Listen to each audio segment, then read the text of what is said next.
Hello? It's on. It's on. Good afternoon. Welcome to a survey exhibition documenting a truly curious artist. How curious is he? Well, for one thing, he goes by a single name.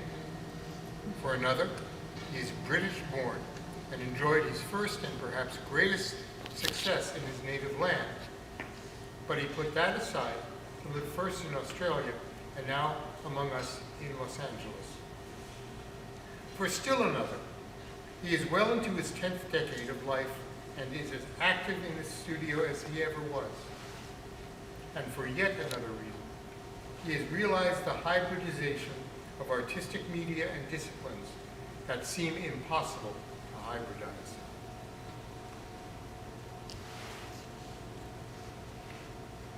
Trained in 2 and 3 dimensions, Alexander made his initial reputation as a sculptor. His large outdoor work was ubiquitous throughout Britain in the 1970s and 80s. His success was assured, and his career trajectory seemed set in stone in bronze and marble.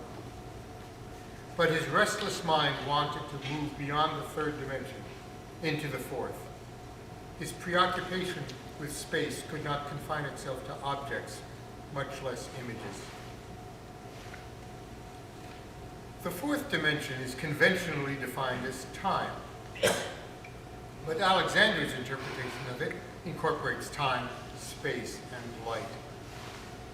As he moved from England to Australia in the 80s, he also transitioned from the obdurate materials of the sculptor to the ephemeral imagery of the experimental photographer, specifically the holographic photographer. He settled on holography as the ideal manifestation of time in space, and proceeded to explore the medium to an extent matched by few, if any, other serious artists. By the time of Alexander's last relocation to California at the end of the 1980s, he was at once a painter, a sculptor, and a holographer, prone to integrate the disparate techniques through the superposition of volumetric structures. He has remained such over the last 30 years, amassing a fascinating, or perhaps we should say endlessly curious, body of work that bestrides aesthetics and confounds boundaries. The sculpture just dedicated at Oak's Christian School exemplifies Alexander's traditional sculpture, elegant and contemplative, and in this case, spiritually transcendent. Transcendence pervades this selection of holographic painting objects as well, but it is a somewhat different kind of transcendence. Rather than embodying the transcendence offered by faith and spirit, the works on view at the Civic Arts Plaza largely transcend the limitations of perception itself. They transcend what the eye tells you is there, and they transcend what the mind tells you can be there. They don't simply fool us, they expand our notion of the possible.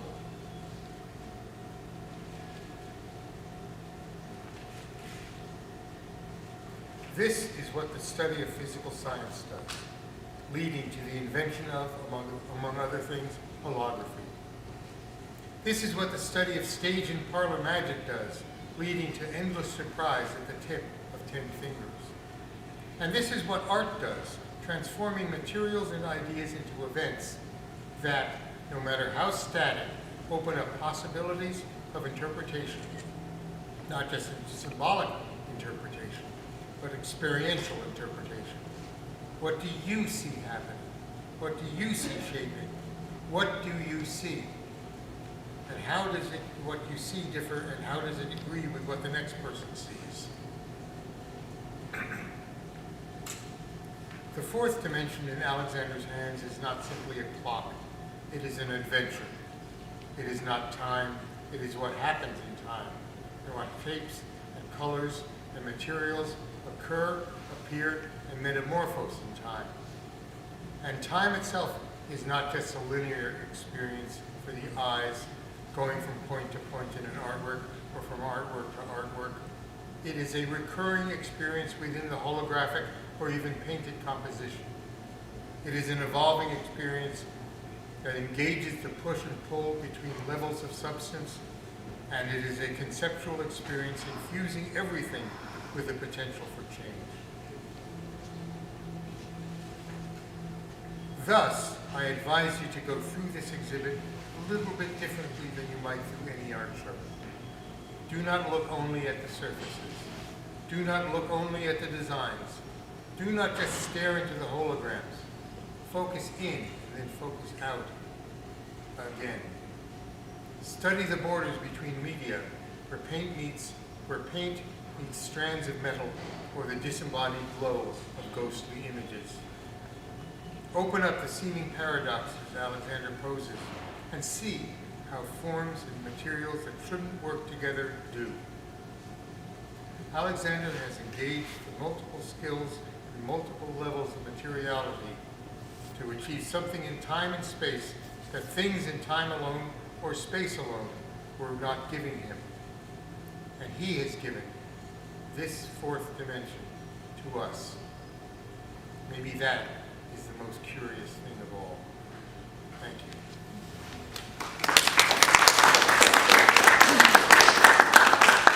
And may I present the artist to you, Alexander.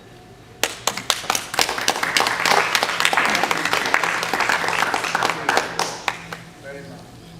Okay.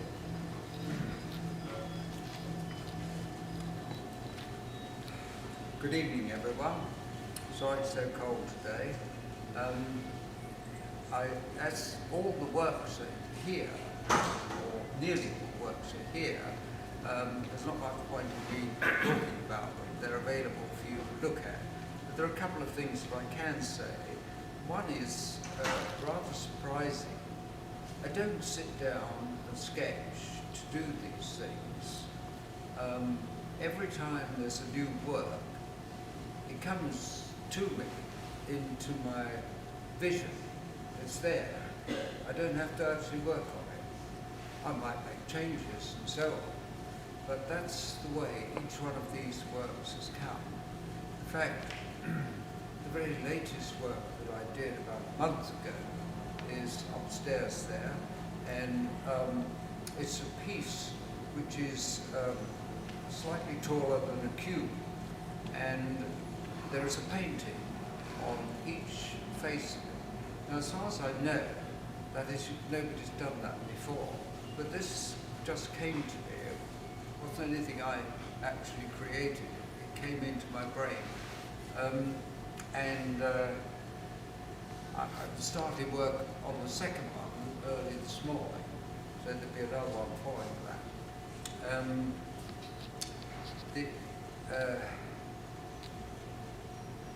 I think this is probably the most important thing, the way these artworks come to me. So I won't take up your time unnecessarily. And thank you all for coming to this tonight. Thank you very much.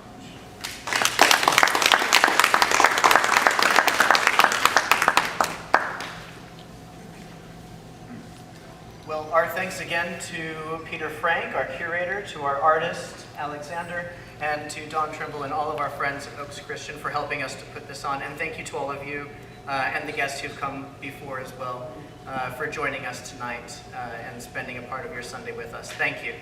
Thank you.